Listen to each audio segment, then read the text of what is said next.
नमस्कार, मैं हूं मनीषा गुप्ता। कमोडिटी कॉल में आपका स्वागत है। अगर आपने एग्री या नॉन एग्री कमोडिटीज में कोई ट्रेड लिया है या फिर किसी कमोडिटी में फिजिकल पोजीशन लेना चाहते हैं, आप नए निवेशक या किसान या कमोडिटी ट्रेडर हैं, कमोडिटी मार्केट्स में CNBC आवाज के साथ बनाइए स्ट्रैटेजी। आप हमें व्हाट्सएप कर सकते हैं। हमारा नंबर है 7045220000। आप हमें इस नंबर पर सवाल भेज सकते हैं। आपके सवालों पर हमारे एनालिस्ट आपको सटीक सलाह देंगे। आपका पसंदीदा शो कमोडिटी कॉल फेसबुक और ट्विटर पर भी लाइव है। आप हमें सोशल मीडिया प्लेटफॉर्म पर भी अपने सवाल भेज सकते हैं। चलिए शो की शुरुआत करते हैं और सबसे पहले नजर डालते हैं इस वक्त की हेडलाइंस पर।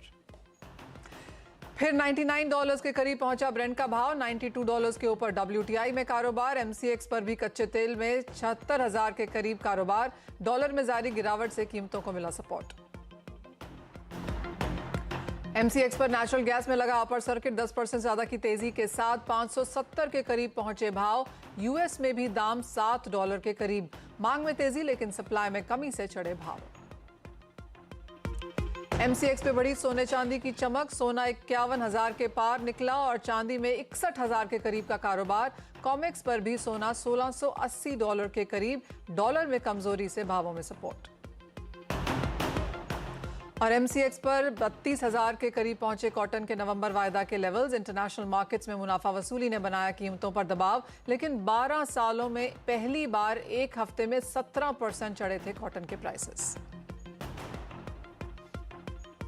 मलेशिया में चढ़ा पाम तेल का भाव। 4400 रिंगिट के पार निकले दाम। भारत और साउथ एशियाई देशों में भी मांग बढ़ने और उत्पादन घटने से कीमतों में आया उछाल। कॉटन से ही शुरुआत करेंगे क्योंकि अंतर्राष्ट्रीय बाजारों में कॉटन में हल्की मुनाफा वसूली आज देखने को मिली है, लेकिन ये उसके बाद है जबकि 12 साल में सबसे ज्यादा बढ़त हमने शिकागो कॉटन के प्राइसेस में एक हफ्ते में आते हुए देखी, जो कि करीबन 17% की थी। वहीं MCX पर कॉटन नवंबर का वायदा 32,000 के ऊपर कारोबार कर रहा है। क्या है इसके कारण? आने वाले समय में कीमतें कहां तक चढ़ सकती हैं? आवक बाजार में कैसी है? इन सब पर बात करने के लिए हमारे साथ जुड़े हैं कुंवर ग्रुप के director Ravi Deora, SSG finance के प्रियांक उपाध्याय और DD कॉटन के MD अरुण सेक्सरिया। अरुण जी, आपसे ही पहले यहाँ पर बात करना चाहेंगे। जिस तरह की उठापटक अंतर्राष्ट्रीय बाजारों में कॉटन में देखने को मिली है, पहले तो आप उसे कैसे रीड करते हैं? ऑफकोर्स चाइना लेड थी ये, माना जा रहा था कि चाइना यहाँ पर जो कोविड रिस्ट्रिक्शंस हैं वो कम कर सकता है, लेकिन उसके बाद चाइना ने उसको मना किया, वो ऐसा नहीं करेंगे और इसका उल्टा पुल्टा वॉलेटिलिटी हमने सभी कमोडिटीज में आते हुए देखी कॉटन के साथ साथ। कैसे देखते हैं पहले तो आप ये मूवमेंट? देखिए, जो मूवमेंट आया ये लास्ट वीक में, it was totally unexpected and it was basically ये जो एक इन्फ्लुएंसर्स होते हैं ना, जो इन्फ्लुएंस करते हैं मार्केट को, आई थिंक कॉटन के अंदर भी या फ्यूचर्स में भी आज ये इन्फ्लुएंसर्स का रोल काफी बड़ा हो गया। सो पहले अपने दो रोल थे, या तो फंडामेंटलिस्ट या speculators. Now I think this influencers have become both fundamentals and speculators. So Tuesday को इनका एक न्यूज आया कि भाई China, it was rumoured, the statement goes it was rumored that China is easing the COVID policy and markets went limiter for 4 days continuous, Tuesday, Wednesday, Thursday, Friday. But if you see the following months, first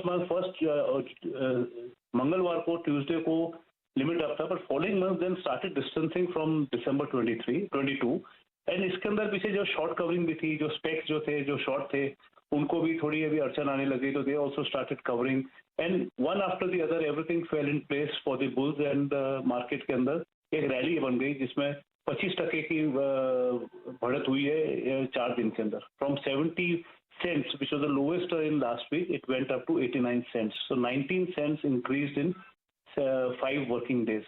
unbelievable. और आपको पता नहीं, आपको idea है कि नहीं, but in first time since 2010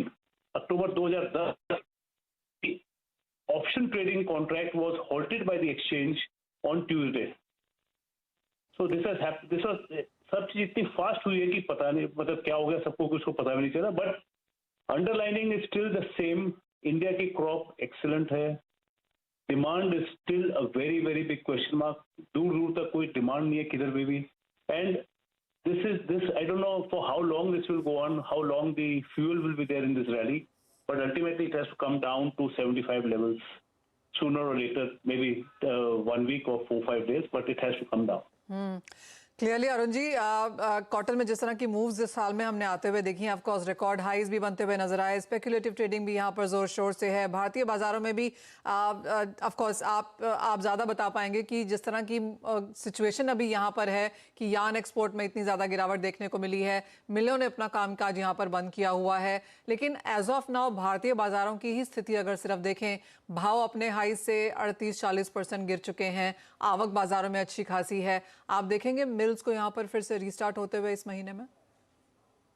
एक correction करूंगा, आवक इतनी नहीं है जितनी होनी चाहिए, number one. Number two, farmers जो है, फार्मर्स बड़े स्मार्ट हो गए लास्ट ईयर से, और उन लोग को पता है कि कभी कितना माल लेके आना है, बिकॉज उनको पैसे की इतनी जरूरत नहीं है। सोया की क्रॉप आ रही है, सोया का भाव माल बिक रहा है, और उन लोग कॉटन रोक के रखे हैं। नंबर दो, मिलो अभी आज जैसे 8,000 का भाव चल रहा था कपास का, वो अभी भाव आज बढ़ के हो गया 9,000, एंड उनकी इच्छा है कि वो 2,000 रुपया कपास बेचेगा, दैट इज 10,000 रुपीज। तो फार्मर्स कोई जल्दी में नहीं है कपास लाने की, मिले कोई जल्दी में नहीं है रुई खरीदने की, जिनर कोई जल्दी में नहीं है जिनिंग करने की, बिकॉज जिनर के पास 2,000 रुपया 3,000 रुपए की डिस्पैरिटी चल रही है। अभी इसके बावजूद जो मिलें चल रही है, उनका ये मानना है और ये कहना है कि भाई आज यार्न के अंदर हमारे को पड़ता है। तो अभी आज अगर आपकी प्रोडक्शन जो अगर 4 लाख टन की अगर महीने की प्रोडक्शन है, उसमें से आपकी प्रोडक्शन अभी 1.5 लाख टन की हो गई है, तो कहीं पे जाके तो थोड़ी डिमांड डोमेस्टिक में आएगी और थोड़ी पड़ता आएगी, but that is not reflecting the true sense of the market.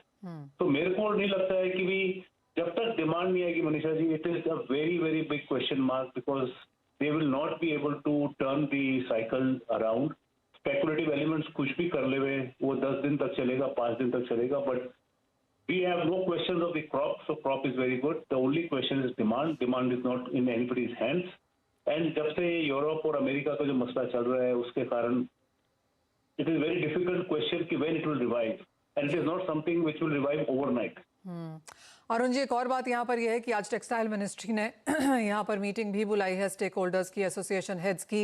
Exports of course यहाँ पर गिरते हुए नजर आए हैं, यान वो एक्सपोर्ट अगर हम देखें तो 50-55% की गिरावट वहाँ पर भी है। क्या कुछ अब आपको लगता है ओवरऑल इंडस्ट्री को यहाँ पर संभालने के लिए करने की जरूरत है? देखिए, textile industry is one industry which has been the baby of the government of India. They have given textile industry all the sorts of socks, whatever is required. I don't think so. ऐसी कोई भी industry होगी जिसको इतना benefit मिला है। उसके बावजूद मेरे को नहीं लगता है गवर्नमेंट इससे ज्यादा कुछ कर सकती है। गवर्नमेंट ने सब इनिशिएटिव्स लिए हैं, यार्न के लिए लिए, कपड़े के लिए लिए है, ग्रोइंग के लिए लिए, फॉर इम्प्रूविंग द प्रोडक्टिविटी, और also they have also to increase how to brand the cotton. But this is not, ये कोई ओवरनाइट चीज नहीं है कि ओवरनाइट में गवर्नमेंट ने बोला और इंडस्ट्री ने चेंज कर दिया, बिकॉज ये तो टोटल माइंडसेट है। जो माइंडसेट जब तक चेंज नहीं होगी इंडस्ट्री का कुछ होना नहीं है। But once the demand picks up Manisha ji, it will really make a lot of difference. But till the demand is that you can do whatever you want, but मेरे को नहीं लगता है बाजार में स्थिति सुधरेगी।